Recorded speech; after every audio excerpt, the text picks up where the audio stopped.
The ancient world. Some of its treasures were built so long ago that they sit outside of recorded human history.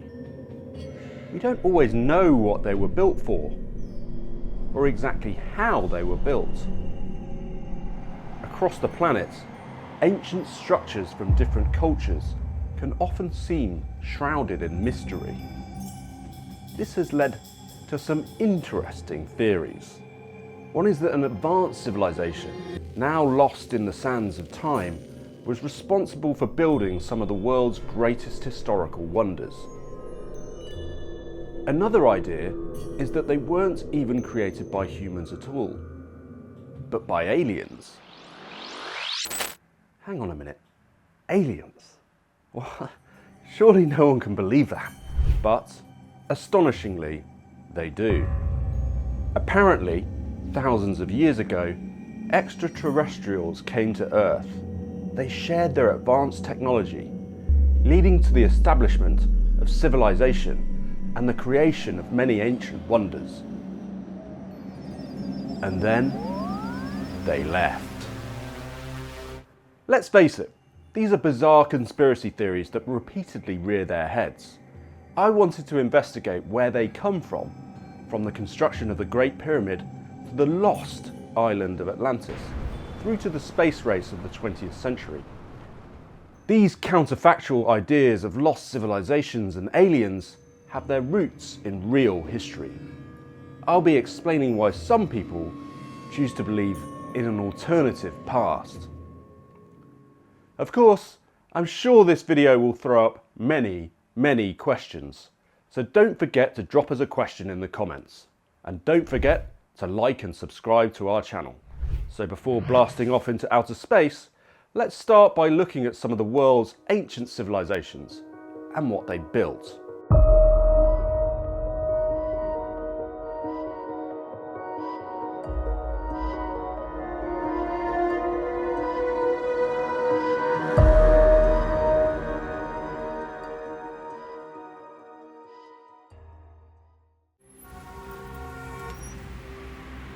A civilization is defined as a way of life amongst people who share methods of communication, culture, infrastructure, and administration.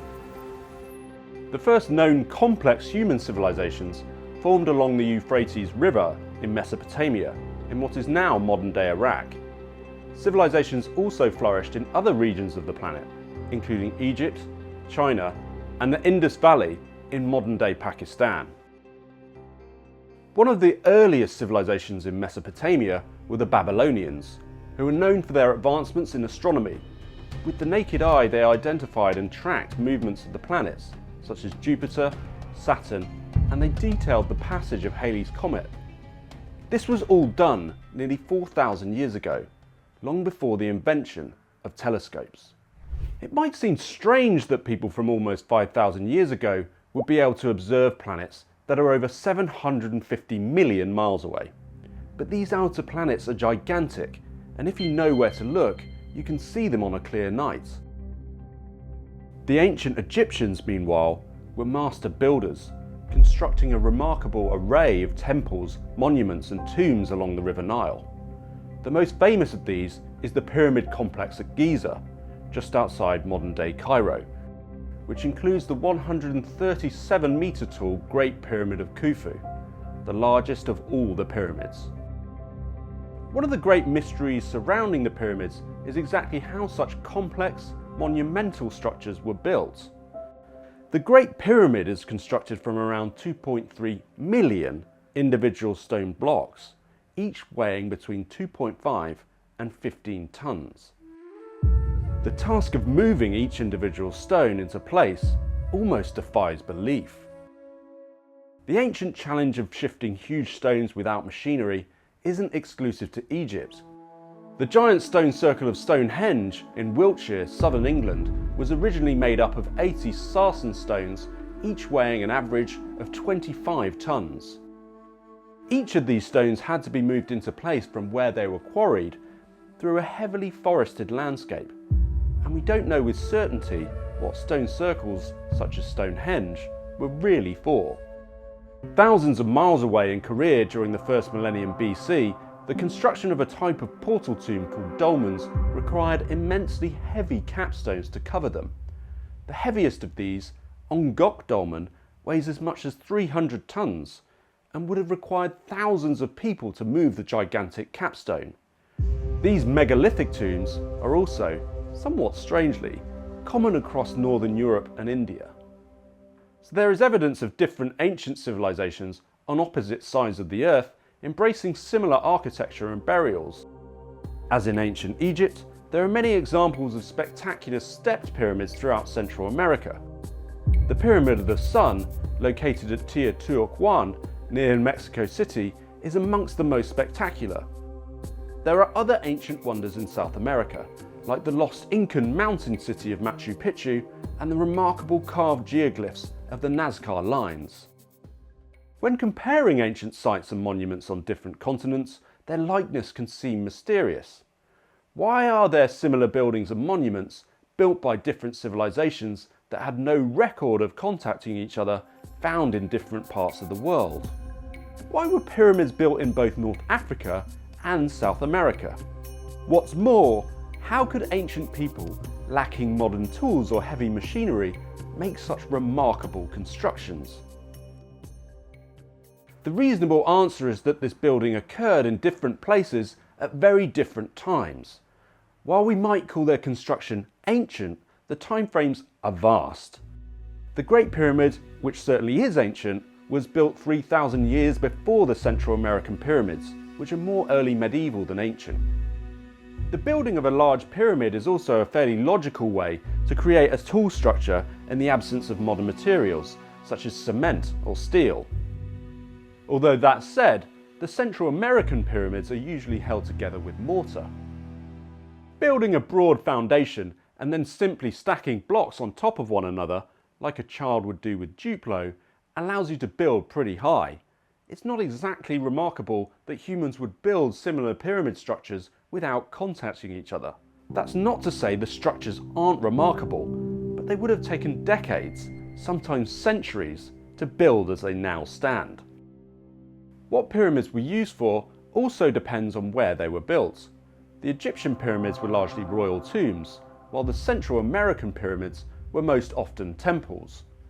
We do also have some idea of how they were built, through images left behind or through archaeologists attempting to rebuild them to some extent using tools available to ancient people. To say it was impossible for the ancient Egyptians to construct something on the scale of the Great Pyramid is rather patronising. They had thousands of years to try. The alternative pseudo-history of how these ancient wonders were constructed is that they were built by an ancient precursor civilization now lost to history. This advanced global civilization allegedly existed far before civilizations that left large structures behind, which is generally thought to be about 5,000 years ago. But it was apparently wiped out by a large cataclysm, leaving little trace. Given the accepted historical thought on the dating of human civilization, how could a theory of a lost civilization come about? Its origins go back a lot further than you might think.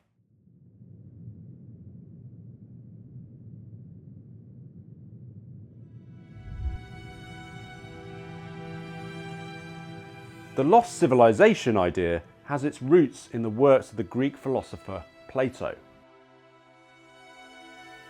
In his dialogues Timaeus and Critias, written around 350 BC, Plato describes an Atlantic superpower named Atlantis, which threatened the whole of Europe and Asia, but was defeated in battle by Athens, before being utterly destroyed by earthquakes and floods. Plato goes on to explain that this civilization was descended from the Greek god of the sea, Poseidon, but became decadent and greedy, leading to its destruction. Atlantis was said to have fallen over 9,000 years before the dialogue of Critias tells the story, but there is no reference to Atlantis in any literature predating Plato. It appears that Atlantis is little more than a plot device within a story describing the rise and fall of civilizations. Plato's story may have some basis in real history. The Minoans are regarded as one of the first civilizations in the Mediterranean, centered around the island of Crete. The vast Minoan palace complex of Knossos shows high levels of technological development, including water supply and a form of flushing toilets. But around 3,400 years ago, the region suffered a series of massive natural disasters, including volcanic eruptions and tsunamis, which led to the decline and eventual end of the Minoan civilization. While parallels have been drawn with the story of the mythical Atlantis, many facts don't add up. For example, the Minoans did not suffer a defeat at the hands of Athens, and the timeframes of their demise and that of Atlantis don't match to a difference of 6,000 years. Other theories about the fate of Atlantis have been speculated on over the centuries. In the Age of Exploration, Spanish colonists suggested that Native Americans were the descendants of Atlantis. Even from the very beginning of colonization, Atlantis and other Greek myths were used as justification for the Spanish crown, for example, claiming lands. So they used Atlantis and the Hesperides as examples of how the Europeans had rights to this territory to claim it, even though there were already people there, of course. In 1881, a congressman from Minnesota named Ignatius Donnelly repopularized the myth in his book Atlantis, the Antediluvian World. He claimed to prove that Plato's account of Atlantis was factual, and that Atlantis was the original source of civilization through Europe, Egypt, and the Americas. Donnelly also argued that the construction of the pyramids in Egypt and Central America meant those civilizations must have common knowledge that originated in Atlantis. If then we prove that on both sides of the Atlantic, civilizations were found substantially identical, we have demonstrated that they must have descended from the other or have radiated from some common source. Donnelly's theory is based on the concept of cultural diffusion, which was a common anthropological theory in the late 19th century. This is the idea that culture and knowledge are developed in a few places and then diffused into other regions and civilizations through trade and migration. Ignatius Donnelly claimed the original source from which this knowledge diffused was the lost civilization of Atlantis. His theories also coincided with a period of growing scientific racism. Published in 1859, Charles Darwin's Origins of the Species had laid out the theory of evolution, but unfortunately this led to some unsavoury offshoots. Darwin's cousin, Francis Galton, coined the term eugenics in 1883 and sought to study agencies under social control that may improve or impair the racial qualities of future generations, either physically or mentally. Some Europeans also sought to justify their imperial power in racial terms and looked for scientific arguments as to why they were a superior race over the people they looked to dominate in the rest of the world. Racism and slavery were also important causes of the American Civil War. In keeping with these attitudes towards race and the superiority of some races over others, Donnelly was dismissing the possibility that indigenous peoples of America were advanced enough to be able to develop their own technology and culture without outside help.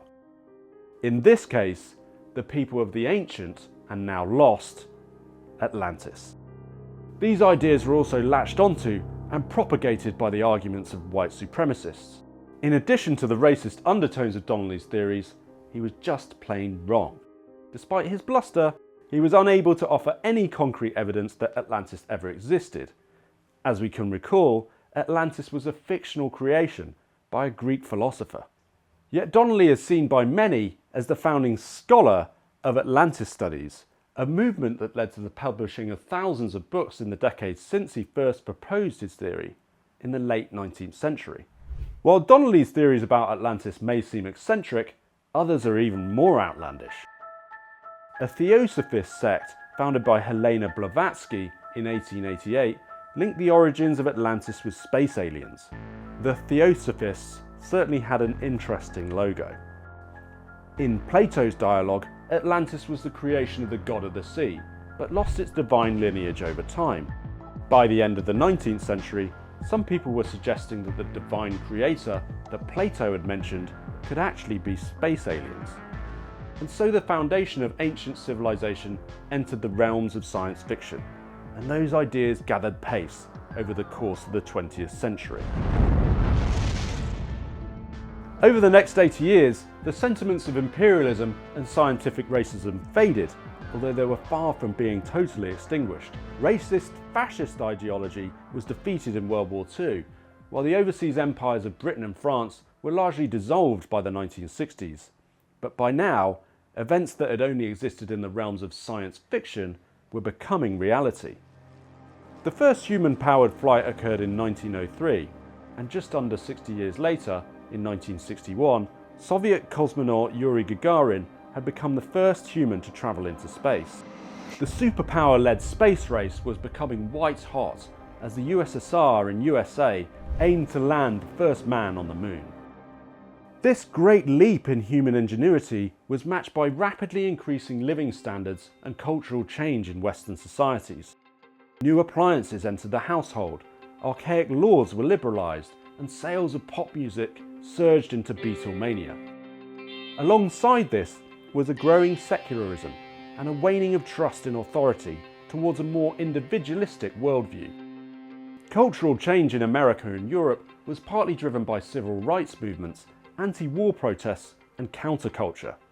This was a hotbed for new ideas. Enter Swiss hotel manager Erich von Däniken. He published his first book, Chariots of the Gods, in 1968. It launched Ignatius Donnelly's earlier diffusion theories up from the Atlantic Ocean and into outer space. Von Däniken's subtitle reads, "Was God an astronaut? Theories of the divine had now become extraterrestrial." Von Däniken was certainly well travelled, and in his first book he made similar observations about some of the world's ancient wonders to what I've already covered. According to von Däniken, similar to Donnelly, another advanced civilization must have contributed. Building on this earlier myth, von Däniken's main thesis is that extraterrestrials left evidence of visiting Earth tens of thousands of years ago through a range of ancient arts, architecture, and literature. The Old Testament writings of the prophet Ezekiel give an apparently vivid description of an alien spacecraft landing in the desert. And I looked, and behold, a whirlwind came out of the north, a great cloud and a fire enfolding itself. And a brightness was about it, and out of the midst thereof as the colour of amber, out of the midst of the fire. Also out of the midst thereof came the likeness of 4 living creatures. And this was their appearance. They had the likeness of a man, and everyone had 4 faces, and everyone had 4 wings, and their feet were straight feet, and the sole of their feet was like the sole of a calf's foot, and they sparkled like the colour of burnished brass. I put that description through AI image generator Midjourney, and this is what I got. Pretty biblical. Not many aliens. Just saying. I'm not entirely sure ancient scripture, whether we believe in it or not, should be taken literally. Let's just remember that a lot of myth, including biblical scripture, is often metaphorical and based on dreams. Von Däniken goes on to use the biblical story of Noah's Ark as evidence of intergalactic space breeding. Does not this seriously pose the question of whether the human race is not a deliberate act of breeding by unknown beings from outer space? Otherwise, what can be the sense of the constantly recurring fertilization of human beings by giants and sons of heaven, with the consequent extermination of unsuccessful specimens? There are 2 interesting parallels here between the earlier work of Donnelly in the 19th century and von Däniken. Firstly, the flood myth invokes Atlantis, which now allegedly lies somewhere beneath the sea. The second is selective breeding, which invokes eugenics and the colonial idea of racial superiority, along with the discredited idea that indigenous people simply weren't sophisticated enough to create their own culture and buildings. Von Däniken then lays out his own apparently hypothetical creation myth, where he says, and I quote, "Dim as yet undefinable ages ago, an unknown spaceship discovered our planet. The crew of the spaceship soon found out that the Earth had all the prerequisites for intelligent life to develop. Obviously, the man of those times was no Homo sapiens, but something rather different. The spacemen artificially fertilized some female members of this species, put them into a deep sleep, so ancient legends say, and departed. Wild stuff. The pagan gods of myth that come from the sky are, according to the theories of von Däniken, literally aliens who come from the stars with the ambition of inseminating the Earthlings. Whether von Däniken actually believed these bizarre theories didn't really matter to him. He was laughing all the way to the bank. Chariots of the Gods became an instant bestseller, and over the following decades the former hotel manager went on to sell 70 million books. He is one of the most successful authors of all time. It's clear from the success of Chariots of the Gods and its links back to Ignatius Donnelly and even Plato that fiction presented as fact, even when it flies in the face of academic research or is bordering on absurdity, can prove very popular. I could spend days going through Chariots of the Gods and disproving it, but I don't have time. Von Däniken uses a kind of gish gallop for his thesis. Here's what Wikipedia says on this. During a gish gallop, a debater confronts an opponent with a rapid series of many spacious arguments, half-truths, misrepresentations and outright lies in a short space of time, which makes it impossible for the opponent to refute all of them within the format of a formal debate. 50 years on since its first publication, von Däniken's thesis also hasn't aged well in its interpretation of space travel. While human space exploration has progressed, it has been nowhere near to the degree of von Däniken's 1960s excitement of its future prospects. At the time this video was first broadcast, no human has set foot on another planet. No human has stepped on the moon since 1972. Meanwhile, many of his examples of space travel display an analogue interpretation of how aliens would move around. We now expect the future to be very different from what we know.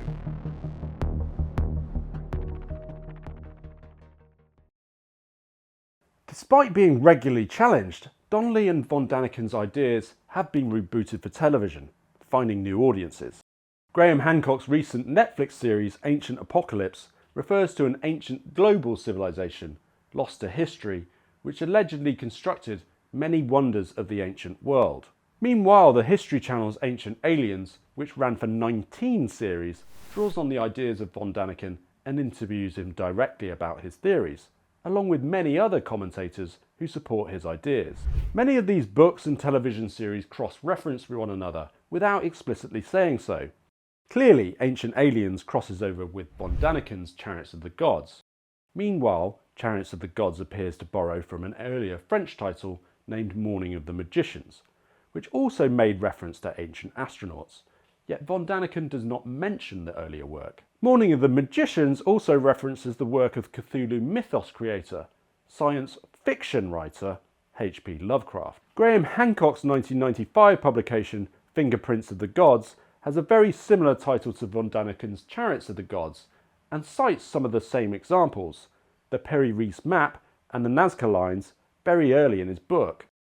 The idea of an ancient civilization, lost to history, harks back to Ignatius Donnelly, who formed his fictional history from the work of Plato. What these works further have in common, deliberately or not, is an uncomfortable form of what is known as Orientalism. This is the perception of other civilizations and interpretations of their culture through modern Western eyes.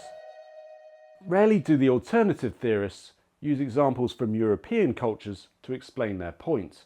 Instead, they often draw from faraway lands that Western audiences may find more palatable, largely because they are not as familiar with the history. It's as if nothing strange ever happened in Europe. Nope, nothing strange or extraordinary at all. But I suppose Europeans know something about World War II and the Romans. They know rather less about Three Kingdoms China or the Peruvian Inca.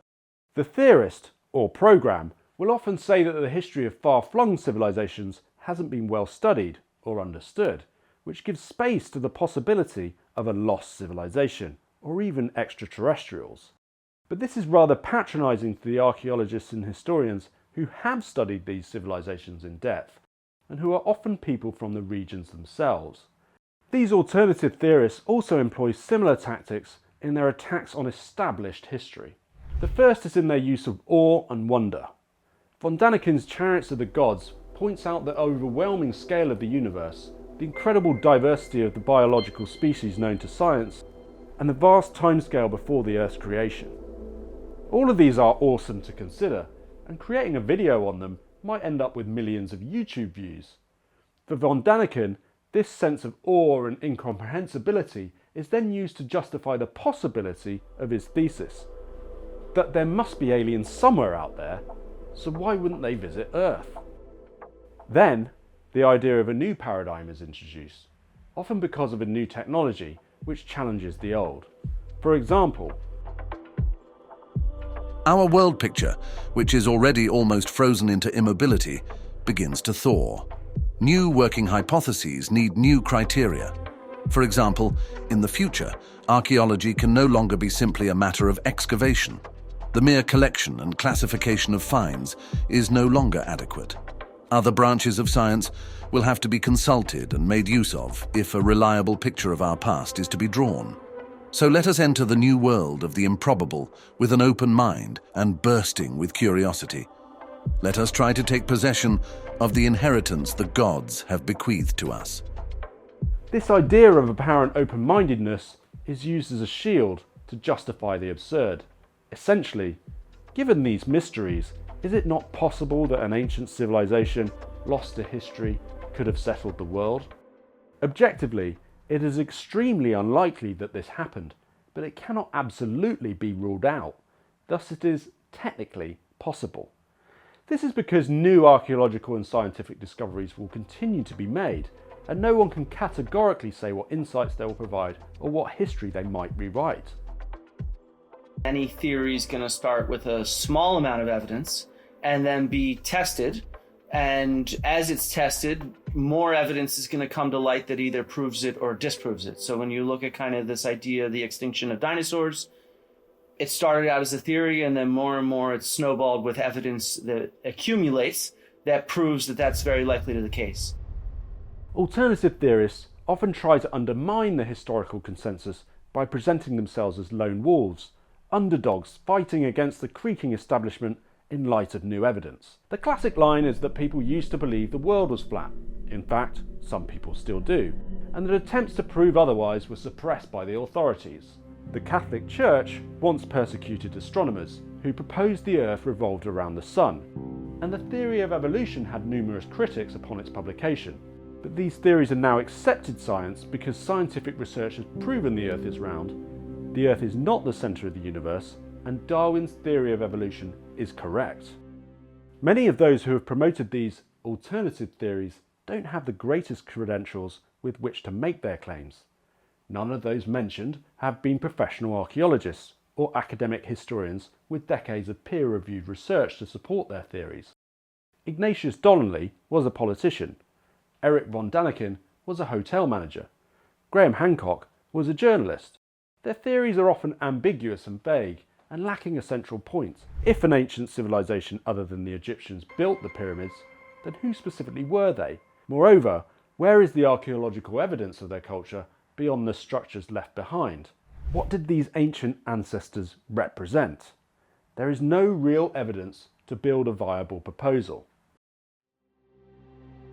Real history needs to be based on evidence. Speculation of an alternative past without supporting evidence is either historical or science fiction.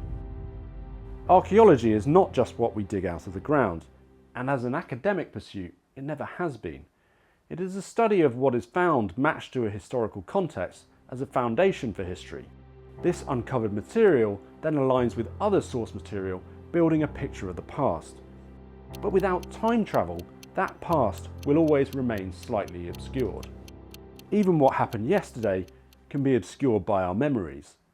But we shouldn't denigrate the long-lasting traditions of established research and education just because the past isn't always completely clear.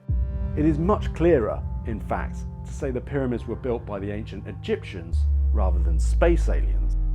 And if these space aliens did come to Earth and help populate the planet, why have they never contacted us since, despite decades of us trying to find them? That's another story, perhaps. We could, of course, laugh all this off and just see it as a harmless form of entertainment. But as outlined, it can have insidious and pervasive effects. The denial of advanced civilizations developing separately to the West or Europeans has racist undertones and is historically ignorant of what these people were capable of. Why does that matter? If you think about it, somebody watches a Netflix documentary or reads a book that's not necessarily overt racism, right? Where it has this implication of white saviors and of indigenous people not being responsible for their heritage. It's not extremely overt racism, but if you start saying, oh, archaeologists are wrong, historians are wrong, they've been hiding this from us, right? So I want to do my own research into Atlantis, and you go on YouTube, you go on Google, you're going to immediately find much more overt racism, much more overt white supremacy on there. In addition, the dismissal of established or traditional thought for fringe theories has crept into civic and political life, potentially undermining democracy itself. We can see in the rise of political populism in the democratic societies of America and Europe, where similar issues manifest themselves. Many populists focus on migrants as an enemy to national identity, while they regularly denigrate the establishment and have a constant battle with the truth. Do the alternative theorists really believe what they write and say, or is it really just entertainment? It can certainly lead to monetary gain and a form of fame. In his book Frauds, Myths and Mysteries, Science and Pseudoscience in Archaeology, Kenneth L. Fader also notes nationalism, religion and historical romanticism as themes of pseudoscience, along with simple madness. Crazy claims, he writes, often originate in crazy minds. I'm not saying this is true of anyone mentioned in this video, but certainly fringe theories can influence the vulnerable into believing alternative realities. By all means, we can read and watch alternative explanations with a pinch of salt, seeing them for what they are. They can be interesting, entertaining, and at times they might even appear convincing. But please, let's not throw out reality. Thanks for watching this video. I've always been interested in fake news and conspiracy theories, and for the writing of this script, I read a few more books. The first is Erich von Däniken's Chariots of the Gods, which is interesting, but I'm not entirely sure it's believable. The second is this, now in its 10th edition, by Kenneth L. Fader, Frauds, Myths and Mysteries, which is a great book on looking at archaeological pseudoscience and fake news, and really help you kind of research into the Atlantis myth and things like that. So definitely check that out if you want to find out more. But also, drop us a question in the comments, because if we find a really good question, we might make another video about fake news and conspiracy theories and why these things perpetuate in history. Don't forget to like and subscribe to our channel, and head over to historyhit.com, subscribe, where you can find all of our videos ad-free and get access to all of our podcast network too. Aliens!